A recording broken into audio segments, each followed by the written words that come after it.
Hi friends, நம்ம இலக்கணத்திலிருந்து பிரித்து எழுதுதல் என்ற தலைப்பு பார்க்க போகிறோம். இந்த தலைப்பிலிருந்து ஆல்ரெடி ஒரு வீடியோ போட்டிருக்க ஃப்ரெண்ட்ஸ், பார்க்காதவங்க பார்த்துட்டு வாங்க. எக்ஸாம் ரொம்ப யூஸ்ஃபுல்லாக இருக்கும். இது எல்லாமே புது சிலபஸில் இருக்குது நான் உங்களுக்கு கொடுத்துருக்குறேன். ரொம்பவே முக்கியமானது. இந்த வீடியோவில் இருக்கிற வார்த்தையே ரொம்ப முக்கியமானது. இதிலேருந்து ஒரு கொஷின் இல்லை 2 கொஷின் கேட்க வாய்ப்பு இருக்குது. குரூப் 4 அண்ட் குரூப் 2 எக்ஸாமில் கேட்க வாய்ப்பு இருக்குது ஃப்ரெண்ட்ஸ், படிச்சுக்கோங்க. கண்டறி அப்படிங்கிற வார்த்தையை நம்ம எப்படி பிரித்து எழுதலாம்னு பார்த்தீங்கன்னா, கண்டு கூட்டல் அறி அப்படிங்கிறது தான் சரியானது. அவ்வுருவம் என்பது பார்த்திங்கன்னா ஆ கூட்டல் உருவம் அப்படிங்கிறது சரியானது. தந்துதவும் என்ற வார்த்தையை தந்து கூட்டல் உதவும் இதுதான் சரியான வார்த்தை.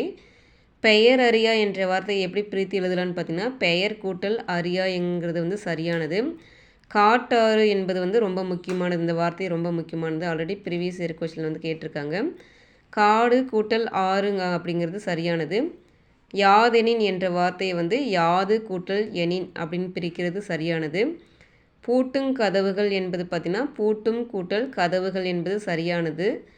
களன் அல்லால் என்ற வார்த்தையை களன் கூட்டல் அல்லால் அப்படிங்கிறது சரியானது.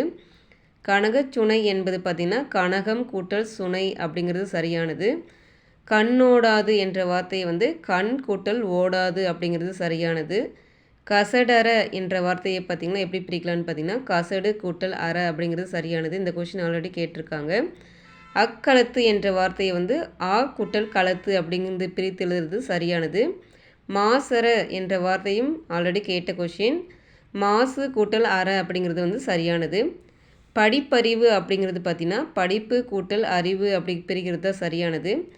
பொறையுடைமை என்ற வார்த்தையை பார்த்திங்கன்னா பொறை கூட்டல் உடைமை அப்படிங்கிறது தான் சரியானது பிரிக்கிறது. கண்ணுறங்கு என்ற வார்த்தையை பார்த்திங்கன்னா கண் கூட்டல் உறங்கு அப்படிங்கிறது பிரிக்கிறது சரியானது. நானிலம் என்ற வார்த்தையை நான்கு கூட்டல் நிலம் இதுதான் சரியானது. கதிர் சுடல் என்ற வார்த்தையை பார்த்திங்கன்னா கதிர் கூட்டல் சுடர் அப்படின்னு பிரிக்கிறது தான் சரியானது. மூச்சடக்கி என்ற வார்த்தையை பார்த்திங்கன்னா மூச்சு கூட்டல் அடக்கி அப்படிங்கிறது தான் சரியானது. விரிவடைந்த என்ற வார்த்தையை பார்த்திங்கன்னா விரிவு கூட்டல் அடைந்த அப்படின்னு பிரிக்கிறது சரியானது. பெருங்கடல் என்ற வார்த்தையை நம்ம எப்படி பிரிக்கலாம்னு பார்த்திங்கன்னா பெருமை கூட்டல் கடல் அப்படின்னு பிரிக்கலாம். துயின்றிருந்தார் இந்த கொஷின் ரொம்ப முக்கியமானது. இது வரப்போகிற குரூப் 4 அண்ட் குரூப் 2 எக்ஸாம் கேட்க வாய்ப்பு இருக்குது. இது எப்படி பிரிக்கலான்னு பார்த்தீங்கன்னா துயின்று கூட்டல் இருந்தார் அப்படின்னு பிரிக்கிறது தான் சரியானது. ஏழு எடுத்தேன் இதுவும் ரொம்ப முக்கியமானது. ஏடு கூட்டல் எடுத்தேன் அப்படின்னு பிரிக்கிறது தான் சரியானது ஃப்ரெண்ட்ஸ். இந்த வீடியோவில் இருக்கிறது ரொம்ப முக்கியமானது, படிச்சுக்கோங்க. கண்டிப்பாக இதுலேருந்து 2 கொஷின் வரும் ஃப்ரெண்ட்ஸ். இந்த வீடியோ உங்களுக்கு பிடிச்சிருந்தா லைக் பண்ணுங்கள், உங்கள் ஃப்ரெண்ட்ஸ்க்கு ஷேர் பண்ணுங்கள், சப்ஸ்கிரைப் பண்ணுங்கள் ஃப்ரெண்ட்ஸ். ஏதாவது டவுட் இருந்தால் கமெண்ட் பண்ணுங்கள் ஃப்ரெண்ட்ஸ். தேங்க்யூ.